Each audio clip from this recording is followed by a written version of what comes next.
Well, hello and welcome to the Super Connector Show, where I'm delighted to be joined by Kate Assaraf, who is the founder and CEO of Dip, a sustainable hair care brand based in the US, which she started about 5 years ago after 20 years in the beauty marketing world. So, hi, Kate. Thank you for joining us today. Hey, thanks for having me. That's excited to get into this. So, do you just want to start by telling us what Dip is Sure. and what type of products that you sell and why? Yeah. So Dip is we are a mostly plastic-free hair care line. We sell shampoo, conditioner, hair and body dry oils, face wash, and body wash. And that's the bulk of our business is shampoo and conditioner bars. And what we're really known for is championing small business. Besides being really great hair care, is getting people off of the add to cart, impulse shopping mentality and into the small businesses that really vet products before they bring them in. So you don't have to sift through all this digital pollution to find and fake reviews to find out whether our products are good or not. We that's really what it's about. And it was born from this frustration of buying things online that had big promises and big um, you know, just just lots of marketing dollars spent on making you think it was good, but that then you get it in your hands and it's very frustrating to buy something sustainable that doesn't live up to its promises. Yeah. Okay. No, I love that. Well, as we were saying before we went live, I've spent over 25 years supporting and championing small and micro businesses. So that's yeah, I love what you're doing there. And Thank but you. you've seen it firsthand in the prior to this, working in the beauty industry. Is that why you wanted to do this? Because you Well, just saw you were just frustrated with the way things were, and I mean, there's many reasons that Dip came about. One was that in 2014, I found out not only about the plastic accumulation that was happening, but which was kind of the focus of environmentalism at the time. But I also found out of that the health by like the byproducts to our health and our endocrine systems from plastic. And that was, 12 years ago now. And wow. it's only starting to become mainstream now that people know about how disruptive plastic is to our health, but it's in every human tissue. Mm, Because I knew this before it was kind of, mainstream, I thought, I would reduce plastic for myself, like myself and my family first. mhm. And I found it very frustrating to keep investing in expensive plastic-free products only to find out that they were worse than what their plastic counterparts were. And I Yeah. also found it very, very frustrating to keep, trying to do the right thing for the planet only to feel burned by, marketing and finding out that like, oh, this thing I bought, they paid all those people to say it was good. They incentivized all those reviews. And so I thought, what if I could build a company that didn't follow any of those traditional ways of building and kind of deceiving customers or Mhm. leading customers to think something is good. Yeah. That was something for me. Like I wanted Dip to be the last shampoo and conditioner bar someone would buy and that they would stick with it and really, really change their behavior in that just one part of their life. Yeah, no, great. Well, when if anyone goes on your website, I would encourage them to go on your website and just everything about it, the way you talk, the language that you use, obviously the products themselves. You say plastic free. It is. It's like it's cardboard packaging, is Mhm. it? So Yeah. recyclable packaging. Even the storage. I don't know what is it. It's It's wooden. storage container, it's bamboo. Bamboo, yeah, and so it's all recyclable, and you're practicing what you preach, but just the yeah, like you say, the wording and the way you talk about the products, and you're encouraging people to think, be more considerate about single-use products and avoiding that, and it's like buy less but buy better. Yeah. So yeah, so it's That's all what anyone wants, by the way. Everyone wants to buy less stuff and have it be better. yeah, I think this planned obsolescence that has taken over the United States, I don't know how bad it is in England, but I can imagine people want to buy better things that just last a longer time. Like here, it's so many products you buy break or are so fast to consume that they want you on a Mm, subscription. They want you to really like keep pumping your dollars into companies. I wanted to do the opposite. I wanted to make something, our conditioner bar, for example, lasts some people 8 months, but it lasts other people 2 years. So it's something that you don't have to buy over and over again, but you stick with that change. You know, if someone's using our conditioner bar for 2 years, you can imagine that that might be like 12 to 24 plastic bottles gone out of their, you know, own personal consumption. Yeah. It shouldn't be unique, but it sounds unique. It sounds like a unique approach to business. But yeah, why are there not more businesses doing it? Is it just because it's hard? Is it harder? Is it to operate like this? Well, there's two different paths. You can write a love letter to yourself and fill your bank account with repeat purchase dollars, or you can write a love letter to your customers and know that there's more customers than there are selves, you know? And I want, you know, what surprises people about Dip is that it's great.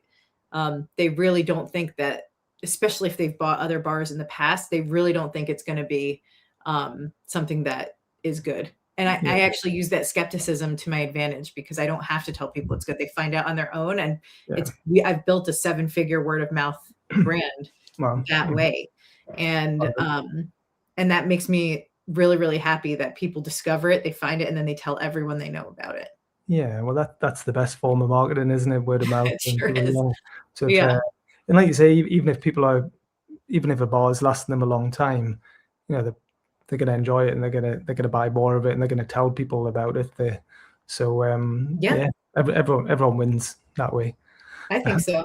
I think I love running my company. I spring out of bed to run it because I know that the impact we're making, we are inspiring long-term change for many of our customers. Of course, not everyone's going to love everything you do. You know, no one's 100%. Like, I don't want to pretend that every single person on the planet that tries Dip loves it. But I'd say of every 10,000 bars we sell, I think we have 6 that are returned. Like, that's crazy. Yeah, no, you can't argue with that. So I think it's a great brand as well, you know, just the name. Yeah, so well done. I know it sounds, well, you obviously got lots of experience in marketing and branding, but you must have been pretty happy with that when you came up with it. It's fun. Like you know, I have been in beauty product development, marketing, sales for, I guess, 20 years. And then my husband also, he has, you know, he's been a designer behind the scenes for many beauty brands that you'd see on shelf at, you know, everywhere from drugstores all the way up to Sephora. So between the two of us, we don't have overlapping skills, but we built this straight down to the logo. I love the logo so much. But my husband and I worked on that together, and it was really just our two powers combined. And we've both lived a truly sustainable life for a long time. So we understood the customer, I think, better than someone who's in marketing that's like, oh, look, plastic free is a movement. Like, let's jump on that. You know, it's different when you live the life and you're part of that community. Yeah. Well, I think that does come across in the way that you're talking now, but the way that you talk on your website and your social media channels and some of the other videos that I've seen you do as well. You do actually know what you're talking about. It's not just a gimmick, like the latest trend that people. I love the people that shop sustainably. I think they're cool. Like, I think it's very cool that people go out of their way to do better for the earth. I wish it wasn't as rare as it was, or as is. And in the United States, you're certainly seeing sustainability, the market, I don't know how to say it in a nice way. It's starting to wane, that sentiment, and people are kind of like getting to that who cares part. I'll just buy whatever in plastic. The earth's going to burn anyway. And I find that so upsetting because I actually know that these little changes that everyone personally takes do aggregate into something amazing. But, you know, like I love the sustainable shopper. I think that they're very rock and roll. Yeah, that's good, right? Yeah, very rock and roll. I agree. I don't know what it is. I mean, I shouldn't ask a lady her age, right? But I'm 49. Okay, so when I was at school, it was just everywhere. It was all about environmental issues. You know, it was part of what you learned about global warming. the ozone layer, protecting the icebergs. I studied geography at university and glacial movements and melt waters and stuff like that. So I'm recycling. 42, so okay, so yeah, but ozone and acid rain were the things. yeah, exactly. It was everywhere. So I don't understand now how people who are in positions of power, leaders or politicians, did they skip class? Did they not like hear all of this when they were at school? Like, because yeah, why is that? I don't understand. I think that there's a tug of war happening, right? I think some of what I understand is that some people, I think the fear mongering of what the future was going to be like today, so say 2026, like the fear mongering from the 70s, 80s, 90s into what, the 2000s were going to be like. People don't recognize the doomsday future. They don't see it happening now. And what people, I think, should kind of rethink is that it's like the frog in the boiling water. We're really not going to see the changes for a very long time once we're in them. And I think we're kind of getting into the point where, like, okay, it's time to listen. It's time to, jump out of the pot and really start to be community based about saving the world. But I think people are disenchanted by the fear that was projected on them as like kids, and the reality doesn't feel so bad. It doesn't feel so doomsday today. That's the only way I can explain that, because I too am like horrified by, for me, it's the national parks in the United States are just such a treasure, and seeing like funding for environmental sciences get cut is a tragedy, Yeah. No, I understand. I know there's always commercial pressures, and like financial pressures, sorry, where people are trying to save money and cutting corners sometimes. And there's always that, definitely in maybe bigger businesses or more. Maybe it's a bigger organization when less responsibility on the individual, because they're like, it's not my job. I'm just doing what I'm told to do here, and it's someone else's has to worry about this. But when it's a small micro business like you or me, we ultimately can decide where we spend our money and what we do with that, and who we support and who we don't. Well, you're describing kind of the tragedy of the commons, which is my degrees in economics and math, and I see that kind of behavioral shift all the time with environmentalism specifically, where everyone's kind of counting on everyone else to save the world, and they'll do what's best for themselves. And that is very normal. Like it's one of these things in economics lore that they've shown over and over again. So, I don't expect people to behave in any other way, but I would like them to. Yeah. I suppose if it's people feel like it's happening over there, if it's happening somewhere else and they're not seeing it, as long as their immediate surroundings are pretty clean and they're not seeing rubbish piled up in the streets, and then they're okay about that. But if people go on a holiday, I always remember about 20 years ago I went to Thailand, and I can't remember the name of it, but there's this beautiful island and beach which is in the film The Beach with Leonardo DiCaprio, and there was just rubbish everywhere, just discarded plastic bottles and litter everywhere, and it was really upsetting to see that people are. I just don't get it. Well, that's how you have to think of yourself. Are you a consumer, or are you a protector of the beach? Are you someone that goes there and expects the beach to be nice and beautiful for you, or are you someone that brings waste to the beach and say la vie, like that? It is what it is. And I think that's when you go into any natural landscape, it is the biggest source of sadness to see garbage places. I spent a month in Sri Lanka surfing back in 2012 or 2013, around that time, and then now my children are 8 and 10, and I brought them to Sri Lanka, and I imagined going back to this pristine place with not a lot of garbage, and 10 years later or so, 10 and some change years later, there was garbage everywhere, and in our favorite spots, and it crushes you in a way. We did beach cleans with the kids every day just to get just bring it back, you know. Yeah. But that's something that unless you really experience that, or unless you like really spend a lot of time in nature and appreciate it and let yourself feel small, Mhm. um, you don't pick up on how your little changes impact these beautiful landscapes. Yeah. No. It's maybe it's that just people feel like it's someone else's responsibility and not Always, theirs. Yeah. always. Uh-huh. I'm always floored by mothers who load their kids up with plastics, plastic stuff just for convenience.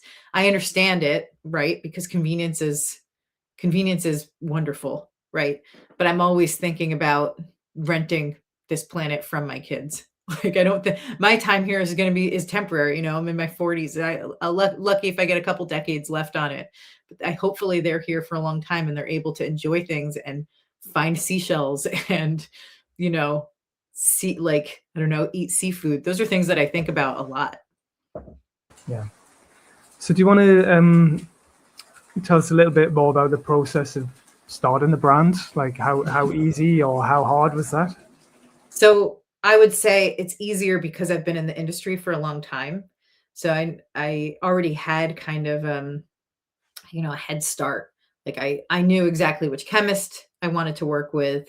I knew kind of the legal pieces of starting a brand and also understanding exactly in the formula what I wanted and what I didn't want and to what standards to build it. So in that sense, I wasn't starting like there. Sometimes I watch people start beauty brands without any of that kind of industry knowledge, and there's a lot of rookie mistakes that we kind of didn't have to make or didn't have to learn the hard way. So I don't want anyone to think that we started from a point of kind of like I don't know, just being naive about the industry. Jonathan, my husband, and I had been in this for a very long time. We knew the legal requirements for packaging. We knew all of those pieces. So the thing I didn't know was, could we build one bar for all hair types that would knock someone's socks off? Like that's what I didn't know. And that was the goal. I was like, if I can't make one bar that a whole family with mixed hair types and mixed curl patterns like could use, then I don't want to do it, because I don't think that one family, I think about a family of even 4 or 5 or 6 people. Like, I don't like the idea of them having to have several different bars in their shower. Like, they couldn't like store them. You couldn't identify them unless you had a million colors. It just gets too complicated. So that was the problem I wanted to solve. And it was lofty because for someone with fine hair, to be able to use the same bar as someone with like coarse, curly, type 4 hair, like that was a challenge. Kate, we're talking about how amazing nature is. I've got the door open and it's hailstoning outside, so I'm literally just gonna shut the door just to prove Yeah, it's live right now. Okay, so hang on. no problem. There we are. There's like big blocks of ice just bouncing out. So Yeah, I thought someone kept turning the sink on and oh no, the faucet on. yeah. So it's because I've got a little puppy here down by my Mm, knees, and she's normally asleep, but she's roaming around, and I thought I mm. would have the door open, and then it's all of a sudden just hailstones. So it's just gone crazy outside. But anyway, uh, well, we are live anyway. So we've touched on it a little bit before. You're talking about not using influencers. Mhm. I know you're big on that, on well, basically avoiding fake, people who Yeah. Well, maybe have lots of followers and pretend they use a product, but they've never used that product before and have no intention to use that product. And it's much mhm. better to use real life Yeah. customers. Do you call it user generated content in the Mhm. US? Yeah, yeah. Yes. Uh, I'm pretending I'm an expert in that. But why don't you Well, tell us all about that. there's certain categories where I think using influencers works, and I think it's important, right? Like, and I would say a perfect example for that is swimwear. Like Mm, you need to have a whole bunch of different body types and shapes to sell swimwear and to do it right and to do it in a way where, because if you can imagine the return rate, I have a friend with a well-known swimwear company, the return rate on swimsuits is so high. Right. So I understand using influencers and you know, anybody to promote that, because it really makes the most sense for that business. So I'm not anti-influencer for everyone. I just noticed that in sustainability, so many brands use influencers and they all said these bar shampoo and conditioners were amazing, and I bought a lot of them because I was on that on my journey myself. I didn't want to start a company. I want to just buy someone else's product and pray that it was, you know, going to replace the stuff that I use in the shower, which was very high-end stuff, and it never did. And I found that very, very frustrating. So I use that kind of as like our own marketing campaign. Like, oh, we don't engage in that. Everyone that you see talk about dip has actually parted with their own money, and actually genuinely loves it. Like, we don't pay them to say that. And of course, if someone has made like an amazing video, we had someone in particular where their video went crazy viral. I think it was like in 2022. Like we offered her, we're like, we will pay you, or if you have a charity that you love, we'll like pay the charity. And she was just so incredible. She was like, no, you know what? She's like, pay the charity. And that was like a really cool move. But so I've dug my heels in on that particular thing, because I think customers are frustrated. Like, they're frustrated with buying something and really wanted to do better for the earth, only to like really be disenchanted. And I was that customer, and I didn't want anyone to go through that cycle because of a marketing thing I put out.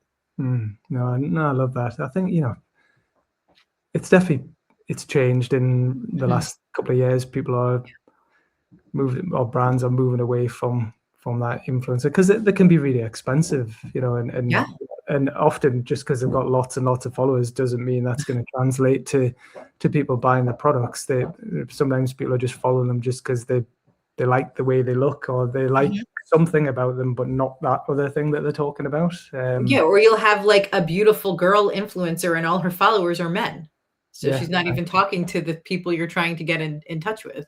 Yeah, exactly. So no, it's good. You know, I'm not an influencer, but I'm an influencer in the small business, micro business world, right? So I do have companies want to work with me, not me talking about their beauty products or anything like that, but I do have companies that want to work with me because I've got influence online or in person through the work that I do. So it's different types of influence. And then, you know, I'm obviously a man, the elephant in the room, I don't have much hair, right? But I do see hair care products. I do see TV ads. I do see billboard posters. I see magazine ads. You know, I'm interested in marketing and advertising anyway. So I do see it. And a lot of it is just clearly fake, or it's just like not real people, or just most people aren't like that, or most people don't talk like that, and most people don't wash their hair like that. I think customers can tell that. Like, I think people can tell. I think you know, when I was in marketing, people would advise me to market to people as if they were in 5th grade or 10 years old. And I don't like that, because our customers are very smart. Like, I've been told to take our website's too wordy or any of those things. And I'm like, my customers are smart. They want to know more about the company. They want to know more about sustainability. They want to know more. And a lot of people write to me and say, thank you, you know, for the stuff on your website. Whereas marketers have told me to like tone it down, take a lot of stuff out. And I'm like, the very fact that you're saying that, you're trying to homogenize my brand with my competitors, and I'm not interested. My brand has some depth to it. Like, dip exists because of very specific reasons, and customers identify with the back. It's not like the backstory, but they know that feeling of being burned by sustainability. They appreciate knowing that I felt the same way when I started. Yeah, no. Again, I think your website's great. I would encourage people to check that out. What's your website address again? It's dipalready.com. Right. Okay. Yeah, definitely check it out, because yeah, there's some good information on there, not just about the products, but just it's if you want to live a more sustainable life, there's some good guidance on there and some good useful links to relevant organizations that you're involved in and supporting. So I like that you're doing that. And I mean, when I know that personally, when I'm into something, I'm really into it. So I'm like Same. reading all the website, I'm following on all the social media channels. I'm like really into something. Yeah. And there's plenty of people like that. I want to celebrate that type of person, the reader, the person who's like really like, they're not just a good shampoo, like I'll buy it, they're like, oh, what is this about? Like there's and for me specifically, like dip is bigger than shampoo and conditioner. And it sounds very annoying to hear that, but what I mean is that I do everything I can to get people into sustainable stores in the United States. I really, really want people to shop in these refill stores. And the reason for that is because I want that effect of someone going in to buy dip, and then they can now have access to all the vetted plastic-free solutions at their fingertips with a store owner there that can help them and guide them through their beginnings of sustainability. Whereas if the same person was trying to buy things individually from different companies, they might get like just fatigued out of it because of all of the reviews and like all of the kind of cloud of digital information and noise that comes with shopping for anything these days. I want people to go in store and be like, oh my gosh, this store owner has done all of their homework on all of these products, and this is what I should be choosing from. Yeah. So it's it's people who are bought into the ethos or the lifestyle, or the just the like you say, it's depth, isn't it? And it's a bit more than just the it's what the products symbolize about themselves. And you know better than anyone, like when people buy things, it's the story they tell themselves as well, isn't it? It's like, if I'm buying a dip product, this is the type of person I am, and this is the type of way I live, and it actually means something to me, and the planet is important, and the environment is important. So, so do you? I'm going to get all marketing focused. Like, do you have a certain persona or a certain type of customer that you tend to attract, or do you just? Is it too big now? The type of customer I attract, or dip attracts, it's not a certain like traditional persona. It's literally someone who feels burned by sustainability and is looking for the best of the best. They're looking to resolve that ick that they get from the sustainability movement. And it's a very specific emotion that dip taps into. And I know it because it is so strong for me. I can't tell you how many things I bought that were sustainable and were supposed to make my life easier that completely just disappointed me in a way. And you're always paying more for those things, And so even when it came to developing dip, like I used very expensive conditioner. It was my one indulgence. I wear my hair every day. I want it to look shiny and beautiful. So when I made the dip conditioner bar, I made it like last a very, very long time because I was buying conditioner more than anything else. And I wanted, like, for me, my conditioner bar saves me personally $500 a year. Wow. Most people it'll save, it depends on what you're switching from, to be honest. But, for a lot of people, it'll save $200 a year, or it will save even more if you're big saving.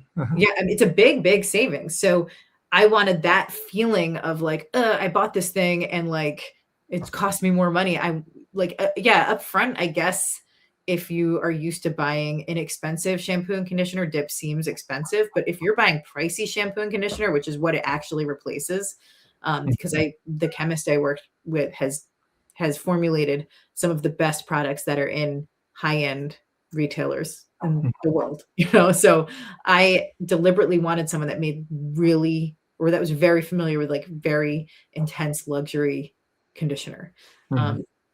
And so people don't get that, they don't feel burned when they buy dip by the initial higher price point, because it works really well and their hair looks so beautiful. And they also know that no one has been paid to say that to them that didn't already believe it in their own heart and soul. No, I love that. I'll tell you something else I love. I love your 10 commandments on your website as well. I think that's really good. Like just you. everything that you're doing. So we've touched on some of it, but I love it. You say renegade honesty. Mhm. Where does that come from? Why do you want to? What does that mean? So I mean, the beauty industry is not known for truth telling, right? Like it's not it's not known for it at all. You know, in my 2 decades in beauty, I've seen a lot of very deceptive marketing happen. I mean, it's the same with food marketing. Like sometimes the thing you're seeing on camera isn't even food, right? Mm, And now we're having this kind of deceptive marketing of like sometimes the people you're looking at aren't even people; it's AI. yeah, that's weird. So I mean, this is something that I think people are craving. People are craving authenticity, and I know a lot of companies talk about authenticity, but the reality is it's not something you can buy.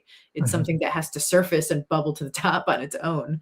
mhm, And so the renegade honesty, if someone asks me like, hey, why do you have this ingredient instead of that one, I can tell them. I'll be like, this one, you know, often has supply shortages, or this one, you know, like for example, the one I use the most is synthetic fragrance. We use really high-end synthetic fragrance instead of essential oils, and mm, we're very upfront and honest about why we do that. And for us, like I will explain to someone, we use synthetics because they're homogenized. They're the same in a lab every time.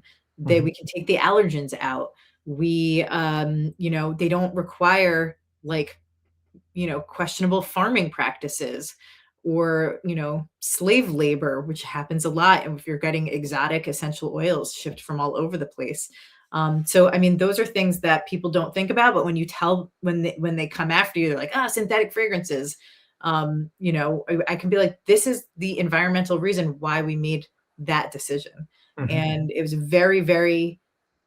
that particular decision was very risky because everyone demonizes synthetic fragrance, not realizing that it's like mhm, there's good synthetic fragrance at high end that's like phthalate free and amazing. And then there's like really crappy low end stuff. It's like the same with wine, like mhm, the same with so many things. You know, you go to a hospital, you can have an amazing nurse or not a very good nurse. Like there's a you know, a spectrum of all different things that led to our decision. mhm. I didn't know any of that. So I've learned something new there. I didn't know about the essential oils, or well, I know what Oh essential oils man, are, but I didn't know about the variants or the child labor or anything like that, slave there's labor. there's so much. I mean, there's so much in the beauty industry in particular, and there's a lot of kind of cover-ups in the essential oils community also. And Mhm. so, you know, I have to be careful how I say this. I'm not trying to annoy everyone who loves essential oils, but I basically just say I don't sit at the church of essential oils being the Yeah, best. yeah, no, that's good. Um, and then I'm just looking here about human customer service and no salesy pressure, no gatekeeping. Yeah. The human customer service is a big one. If anyone has ever purchased something and then ended up in like an AI hell loop with a bot, It's horrible, isn't it? Yeah. it's horrible. You just want to talk to someone. You just want to It's like, yeah. horrible, horrible, horrible. I have a dedicated human customer service person. She's in the United States. She's awesome. I've known her for a very long time, and her name is Janet, and I sing her praises because she is just the best. If I had an issue with a company or a product or any shipping issue or whatever, I would love to have Janet on the other end. And I think about that. I put myself in the shoes of my customers all the time, and I'm Mm, like, I would love to interact with a Janet. So I mhm. suggest everyone kind of ditch the AI hell loop for your customers and get yourself someone like her. She's amazing. Yeah, no, I like that. So yesterday, so my MacBook, so I do use a Mhm. MacBook, right? And my battery is failing, right? So I need Yeah. a new battery, right? So I've got it booked in. I'm taking it to get a new battery. It needs a new repair.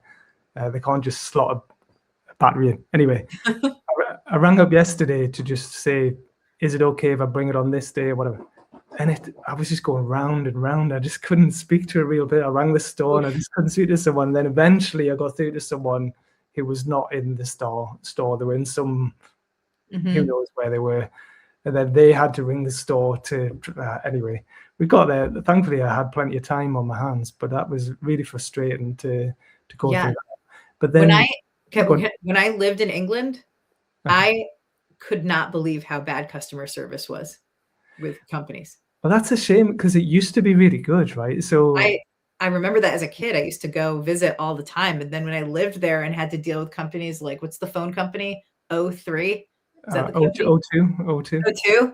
Yeah, but I had to eventually I was leaving the UK, I tried to just cancel my cell phone there, and it probably took 6 hours of just going on this, like, roundabout loop, and at one point, I remember I had to put my, husband, who's my boyfriend at the time, on the phone just because so I could have a break. Like, It's like I it's like a never full day's work, isn't it? No, well, even getting, that like, my furniture delivered, it was like customer service. It was just so alien to me. I think maybe that was one of the reasons yeah, I'm such a stickler about customer service now because I found living in England, like, lovely for so many reasons, but the customer service, like, threw me into, like, a rage. yeah, no, but that's I mean, some of that's obviously deliberate because they hope that you're just gonna give up and stop trying Right. to cancel because 'cause they're like, "Oh, it's make it so difficult for them to cancel that they'll just hang up." But, but my when I first my very first job after university was working in tech support for a software company. It was good. Like the training was really good, and that company was well known for providing excellent customer service because they had real people doing it. I mean, Yeah, you're talking about 20, yeah, 20, 25 plus 28 years ago, bloody hell. Um, it's changed. but but what I also realize is people would only ring us if they'd tried to fix something on their own. They were usually at the end of the tether. They were like Mhm. they would ring, they were frustrated, they just needed someone to help. So if Right. they actually got through to me or my colleagues and we fixed the problem, they were so happy and so grateful that Mhm. it sorted it out because it was easy for us to fix, but they'd probably been trying on their own and struggling for a long time before they finally thought, oh, I'm just going to ring. I don't know what else to Yeah, do. Um, so good customer service is really really priceless. It's valuable, and I agree.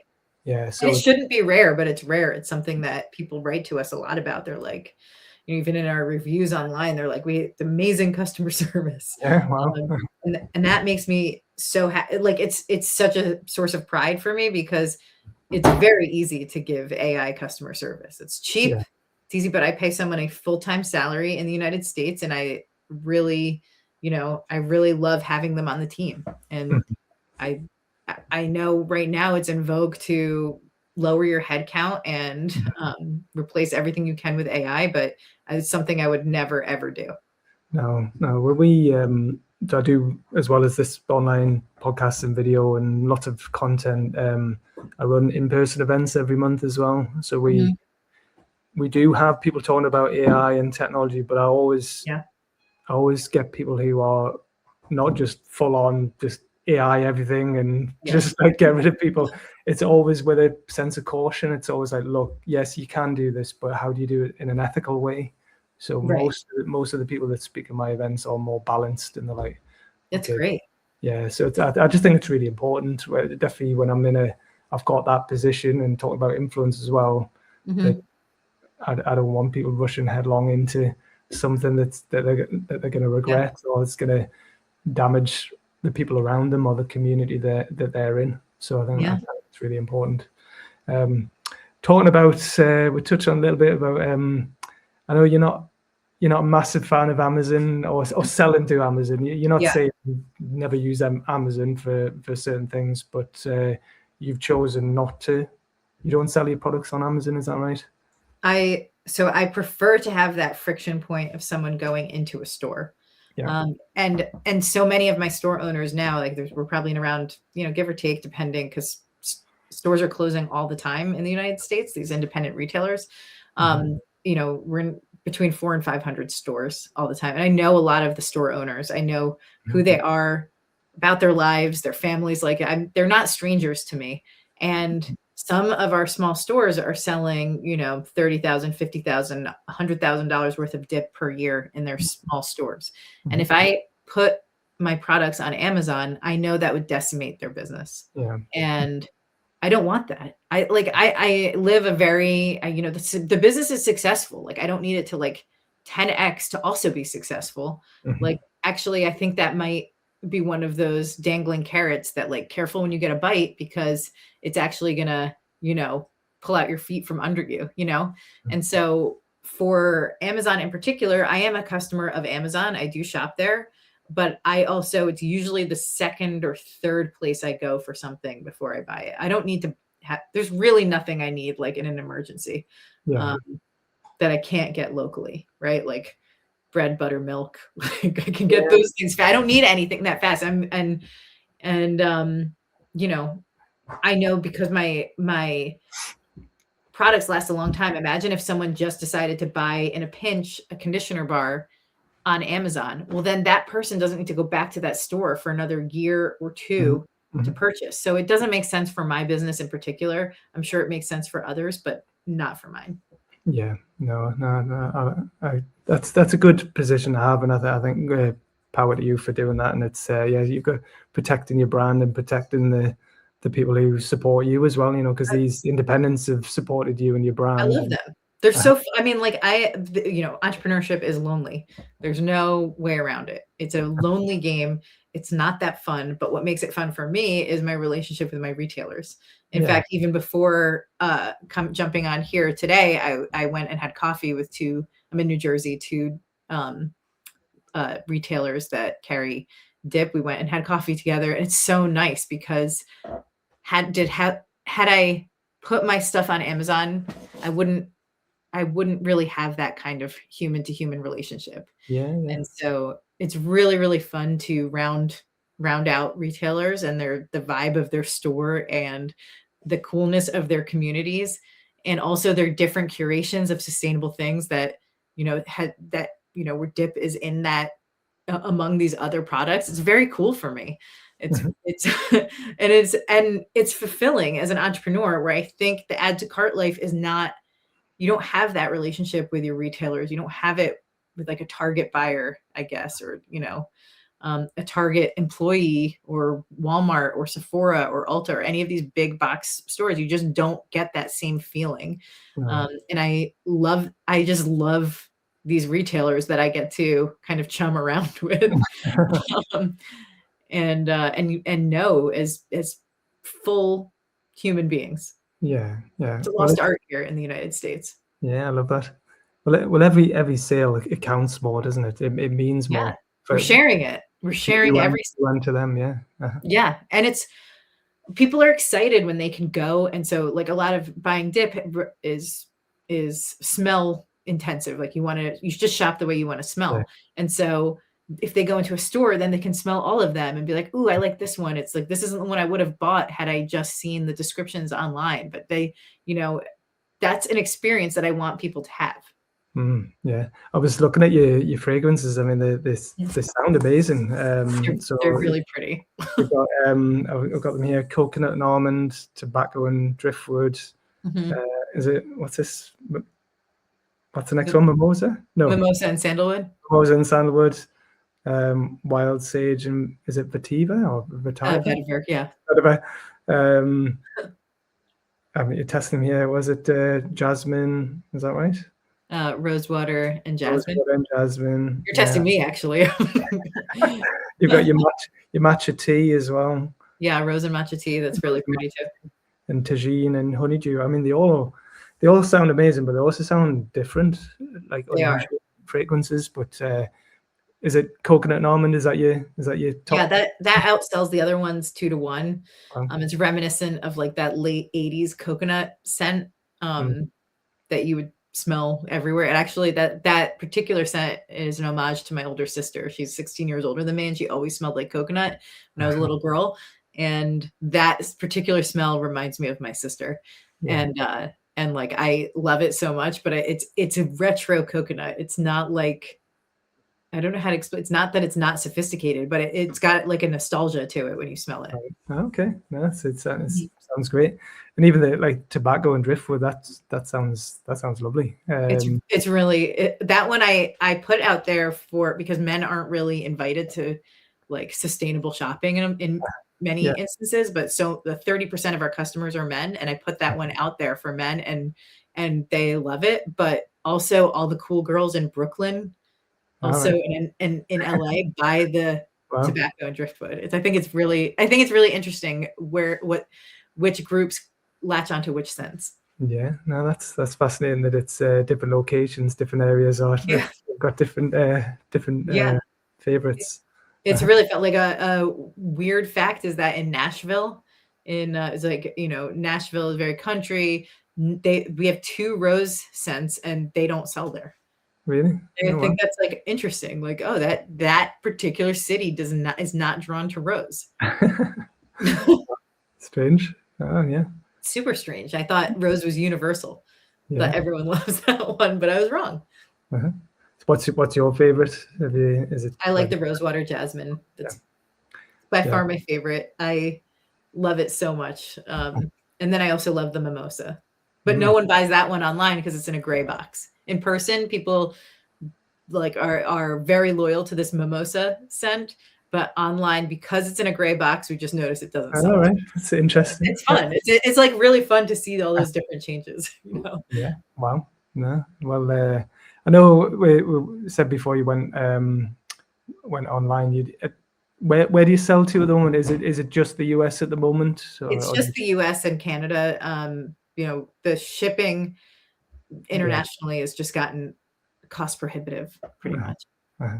Well, I said before, we've got some friends in Texas, in Mhm. Canada, and other parts of the US. So me and my partner, we've been talking about coming over there soon. So Oh, yeah. we'll have to come and buy some. And I've been wanting to come to New York, New Jersey for years. So give me another reason to come. We'll have to meet up for a coffee.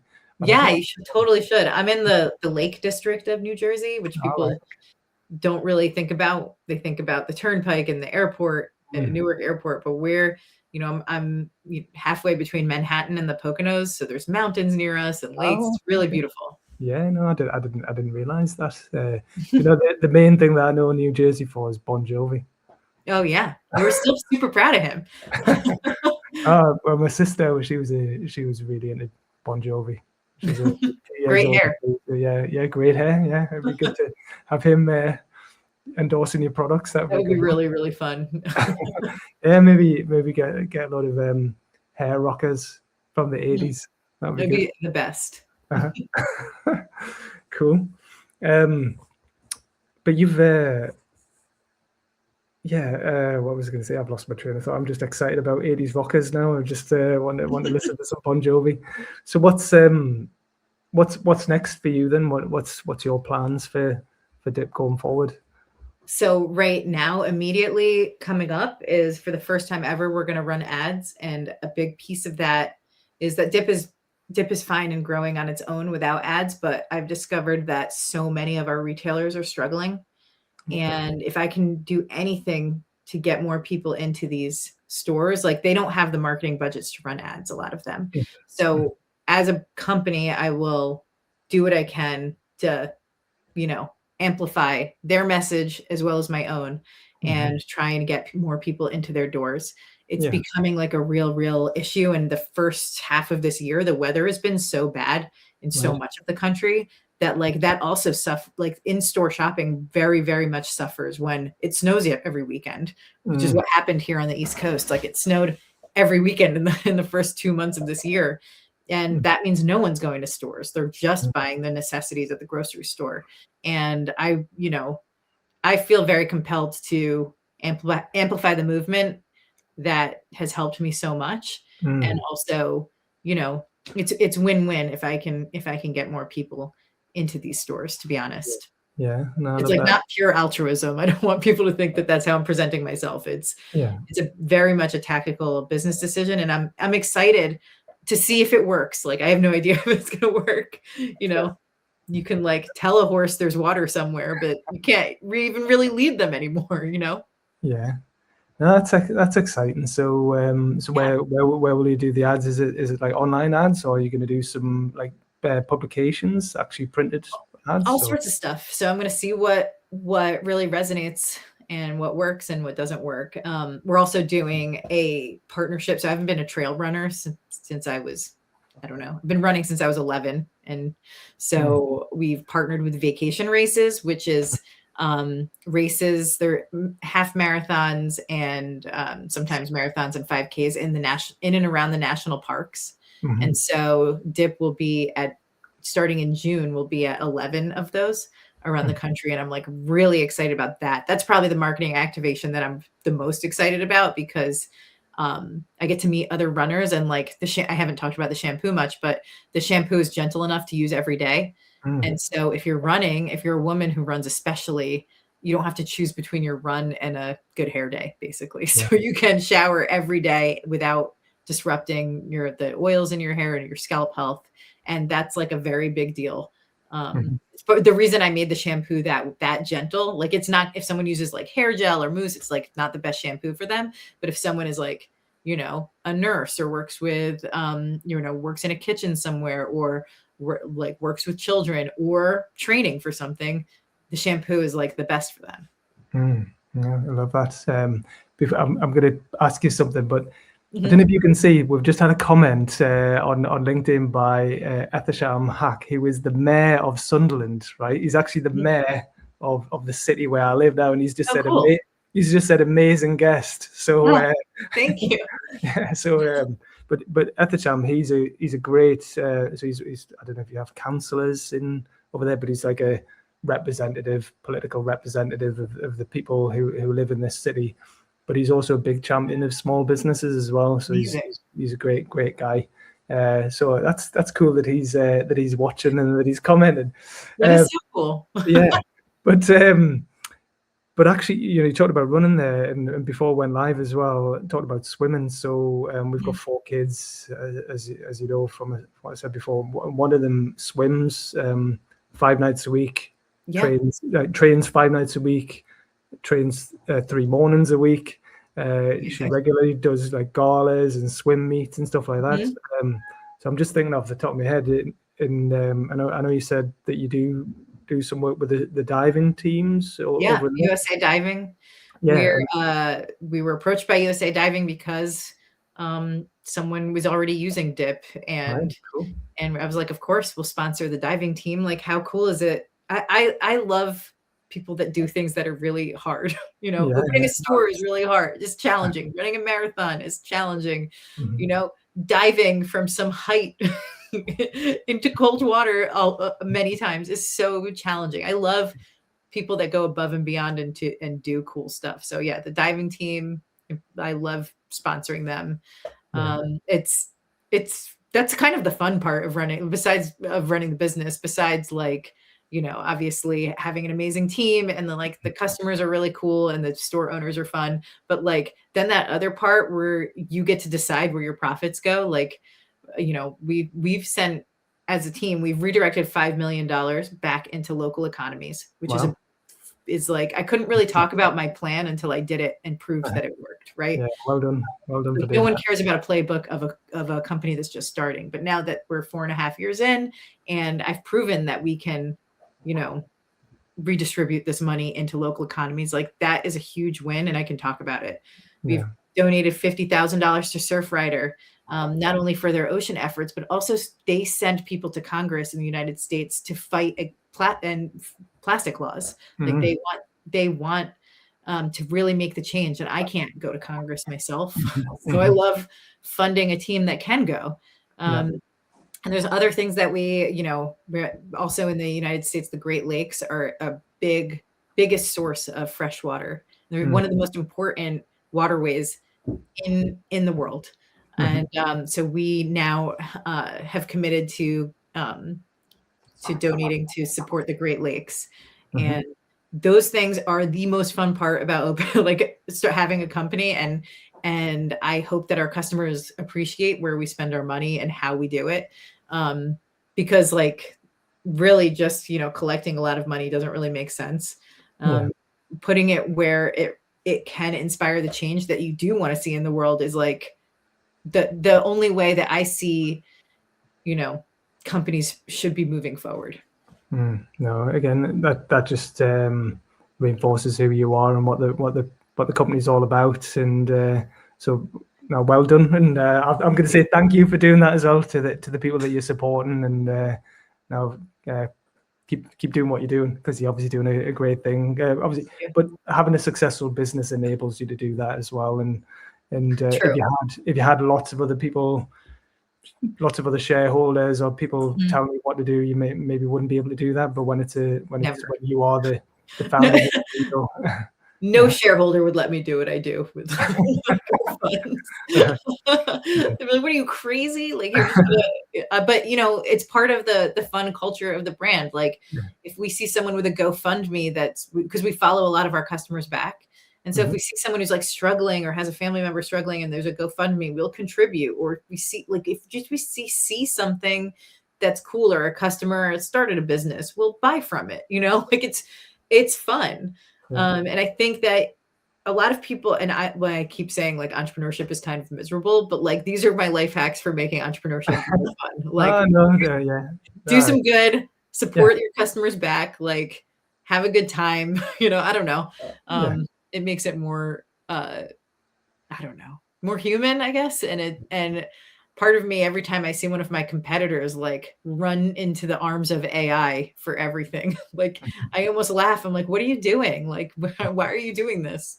Yeah, exactly. Like, no, but it's, I mean, it can be hard. I mean, I love being my own boss, and I've been doing it I've been helping people do it for over 25 years. I've been helping other people start and grow their own business, but it's 10 years that I've been in business, and I've definitely had difficult times along the way. Oh yeah. But most of it is been great. Like, and but it's you get to choose what type of business you want to run, and who you want to work with, and how you want to operate.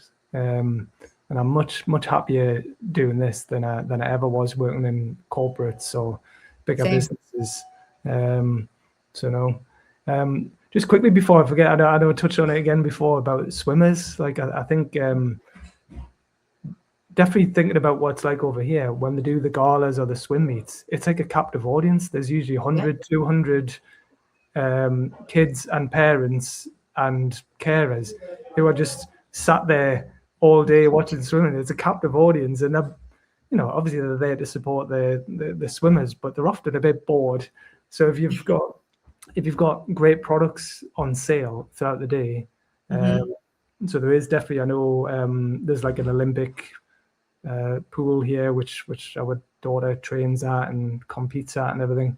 And whenever they have a gala, they always have a local company that sells swimming costumes, and they always do amazingly well. Awesome. And there's other smaller companies who always do well, because it's a captive audience, and it's their target audience. So maybe your local swim meet might be a good thing if you're not already doing it. Well, we do have. So both my sons, they swim, and actually it's lakes around the area. They're part of a lake swim team.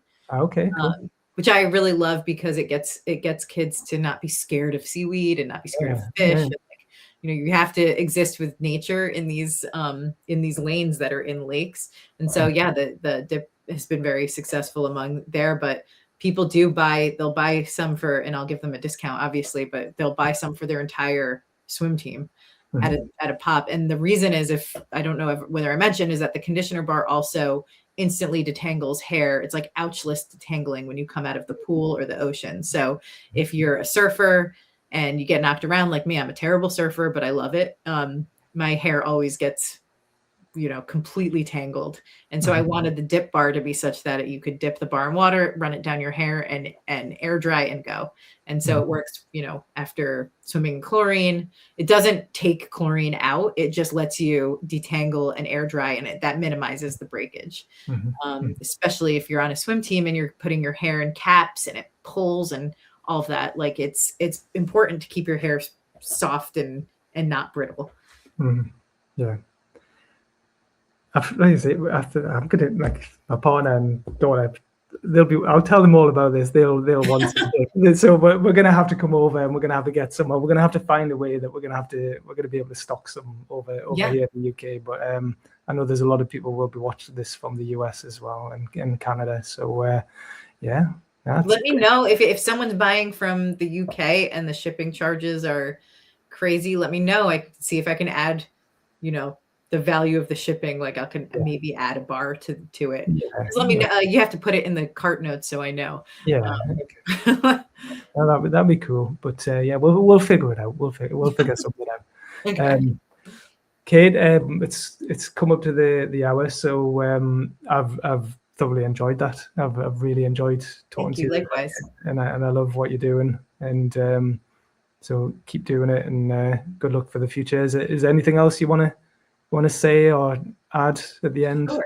So, the main point I want everyone is to, if you can, shop in store. It's better for yourself. I think it's just better for just, the life to know your store owners. When I lived in Ascot and I loved the high street there, and I don't know what still is. I was in 2012 and I knew my butcher, I knew my banker. I loved it. I loved it so much.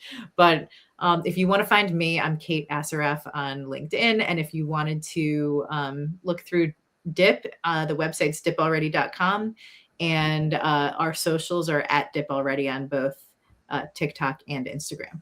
Amazing. Love it. Kate, thank you very, very much. Really enjoyed that. And yeah, we'll leave it there. Thank you. Okay. Cheers. Goodbye. Cheers. Bye.